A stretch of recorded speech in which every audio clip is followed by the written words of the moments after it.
So hey everyone, it's Trevor Turnbull here with Sports Networker, and I'm joined by a Skype right now by Pete Liebman. Pete is one of our awesome authors here at Sports Networker, and I wanted to introduce him to all of you so that you can get to know a little bit about who he is, his background, and how he might be able to help you in your sports job search and really just taking your sports career to that next level. So I'm going to let Pete talk about his background a little bit here, but just to let you know, he's the founder of Dream Job Academy. He's also the author of a new book called I Got My Dream Job and So Can You. He's done numerous keynote speaking engagements at a number of big universities. And with that, Pete, let's maybe let you step us back a little bit and talk about what you do and how you do it and who you help. Sure. Well, Trevor, thanks so much for having me here. I really admire what you guys are doing with SportsNetworker.com, and excited to share some of the stories and ideas that I've learned over the last few years to hopefully help other people go out and get their dream job in sports as well. So I guess just real fast, like a lot of kids growing up, I was a big sports buff, wanted to play in the NBA, and unfortunately was not able to make that happen. So I thought the next best thing would be to work in the NBA. And when I was a student in college, I ran into a lot of challenges that a lot of people face getting into sports. I didn't know anybody that worked in the sports industry. I didn't have any experience in the industry. In fact, I actually got rejected when I tried to get an internship after my junior year in college. But through networking, I was able to get myself a one-on-one private interview with the team president for the Washington Wizards when I was a senior in college. And at that time, that was a woman named Susan O'Malley.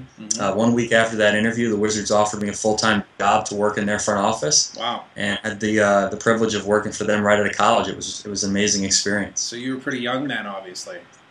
I always like to joke. I was 21 years old. I honestly didn't even know how to knot my own tie at that point. So I didn't tell the Wizards that. But I had to get one of my friends to actually do my tie for me before I went on that interview. And yeah, that was right out of school. What better way to learn, right, than just throw yourself into the fire and start figuring it out. Yep. So maybe tell us a bit about what your role was with the Wizards and how you kind of progressed in your career with them. Sure. Well, kind of a quick aside, I'd say by far the easiest way to break into sports is through some type of sales job.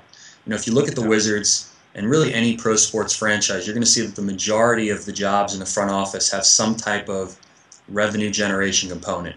So either on ticket sales or on the sponsorship side. I came in the ticket sales department.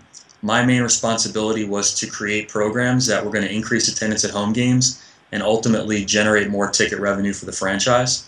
So my thing was really trying to think of creative ways to get big groups to come to our games.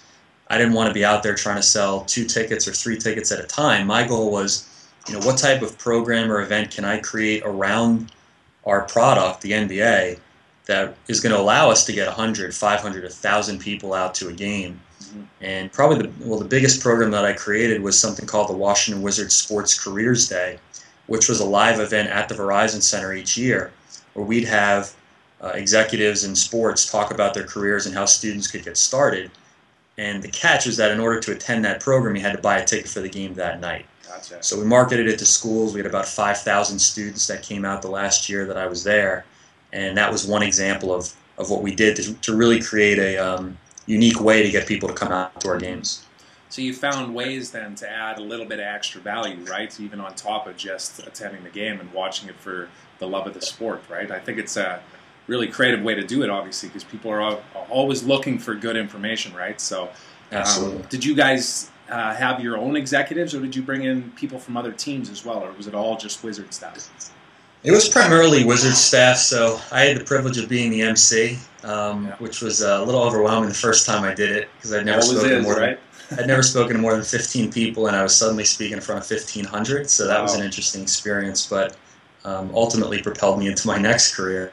But yeah, we have typically a couple of senior executives from the team. Maybe have the head coach for the Wizards come out, a player would come out and say hello, and then we bring in maybe some other people that worked with the team, like TV commentators or radio announcers, to give students a little bit of a feel of different careers in sports outside of just working for a team itself. Great, yeah. So let's talk about how that transitioned into what you're currently doing today. Around the keynote speaking and this program that you've created, as well as the book. How did all that kind of transition? Sure. Well, I got my book right here. I'll just hold it up so everybody can see it real fast. It's right there. Yeah. Kind of looks like me, doesn't it? I didn't design the cover, but I was told it looks like me. So, a little bit. But yeah, my goal right now, I created a company called Dream Job Academy, and the mission is to help people go out and get their dream jobs. So I wrote the book, came out earlier in 2012. Have a speaking tour, primarily for college students and young alumni, where schools will bring me in to talk about how I got my dream job and what I learned along the way. Yeah. And then always looking to just share my ideas through the internet as well, through my blog, through sportsnetworker.com, through LinkedIn, and just trying to give people inspiration and then good information on how they can get their dream jobs as well. Yeah. Yeah, no, that's there's definitely an incredible opportunity out there for anybody that wants to establish themselves as an expert in a certain area, and there's no better way to do that than to obviously have the real-world experience like you have, and package that up so that other people can learn from your mistakes, which I'm sure you made a lot along the way. Everybody does, right, in order to get to where you are. So yeah, you know, if you guys haven't checked out this book, or if you haven't checked out Pete's website, make sure to go and check that out. So maybe let's talk about advice. What is that one tip that you would give to somebody who's looking to break into the industry? Based on your own experience, what was the one thing that was most helpful to you that somebody might not know about right now? Sure. If I could only give people one tip, it would be don't look for jobs, look for people. Most people have heard that networking is how most jobs are filled. It's estimated that over 70% of all jobs are filled behind the scenes through personal contact. In sports, you're not the only person that wants to do it. There are probably hundreds or thousands of other people that want the same exact job that you do. No doubt. And really the key is to find a way to get yourself in front of people that have the power to hire you. And that's what I did. So my advice to people that want to work in sports is to join the industry. And what I mean by that is you got to find ways where you can connect with people in person and online who are working in sports right now. And to fill in the gaps real quickly in terms of how I got my interview with the Wizards, I was a month away from graduation from college, no idea where I'm going to live, no idea where I'm going to work. I'm starting to get pretty worried at this point. And I went to an event through the American Marketing Association where one of their featured speakers was going to be the senior vice president at that time for FILA, the sports marketing company. Okay. And ultimately introduced myself to him at the event, even though it was pretty uncomfortable for me, especially at that age, to do that. Yeah. He connected me with 5 of his friends that worked in sports. One of them had previously worked in senior management for the Wizards, and he introduced me to the person who eventually became my boss. Wow. If I had tried to get my job by going on a job board or applying online or sending my resume to HR with the thousands of other people doing that, Yeah. there's absolutely no way I would have gotten hired. Yeah. So you need to find ways to join the industry in person, getting involved in associations, conferences, events connected to sports, and then also you need to join the industry online. And that's one way where, you know, sportsnetworker.com is such a great resource for people. That wasn't around when I was in college. I didn't have that as a forum to connect with people in sports. Yeah. So through a site like that, or through your LinkedIn group, you know, Sports Industry Network, where you got, what, almost 100,000 people in that group right now. Pushing close to 100,000 now, yeah. I mean, it's amazing the opportunities you have to connect with people who are in sports right now, who know about those jobs not being advertised, who can connect you to decision makers, who can answer questions and tell you how you can be more marketable. That's really the secret. You know, join the industry, find people who are already in there, and they can give you what I call insider information on how you can break into it as well. And one of the key things I think I pulled out mostly from talking to you here right now is that for you, you put yourself into, I guess you would say, uncomfortable situations at times to be able to take that next step, right?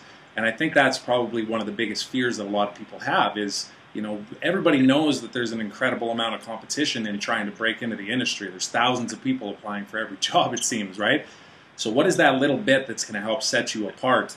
That's really what your focus of your training is around too, isn't it? It's giving people those little steps, those little tools to help them overcome some of the fears and understand that, you know, if you do X, Y, and Z, you're going to start to slowly see some results. Absolutely, and that's a really good point. I think a lot of people allow fear to hold them back, and you know, ultimately, you have to step out of your comfort zone. You have to be willing to put yourself in situations where you're going to get in front of the right people, and you don't have to be smooth. You don't have to be an extrovert. In fact, in a lot of ways, I think the fact that I was maybe a little bit awkward at the time or introverted actually worked in my favor because it was kind of endearing to people. And ultimately, my goal was to go to these events or to talk to people and to take a genuine interest in them. You know, I wasn't walking in there with an elevator pitch, trying to brag about what I had achieved or why I was impressive. I went in very humbly, and I genuinely wanted to learn from them and to get their advice and to take a real interest in what they were doing and how they had gotten where they were. And the side effect that I saw was that people were very receptive to helping me because of the way that I approached them. So again, I think people look at networking backwards. I think they get uncomfortable because they think it's about what can I get from this person, how can I use this person. And when you go into it, as cliche as it is about, hey, I just want to become friends with this person, I just want to learn from them, it's going to relax you and it's going to make you a lot more appealing to other people as well. For sure, absolutely. Everybody's been in the same boat before, right? That's the one thing that we always forget when approaching other people is, you know, we all started with no experience. Exactly. So you got to get your foot in the door somehow. So, Pete, this is great. Thanks very much for chatting here today and letting our audience get to know a little bit more about you. Let everybody know how they can connect with you online. Sure, they can go to my website. It's PeteLiebman.com. That's PeteLei, B like boy, MAN.com. And there's a lot of great resources there, including a lot of free articles and videos on my blog as well. Great stuff. So everybody stay tuned because we've got some exciting things coming up here with Pete too. We're going to have him heavily involved with what we got going on here. Obviously, the training that he has to offer is extremely valuable to everybody that follows our website. So stay tuned for that. And until next time, Pete, thanks very much again. Hey, thanks again for the opportunity.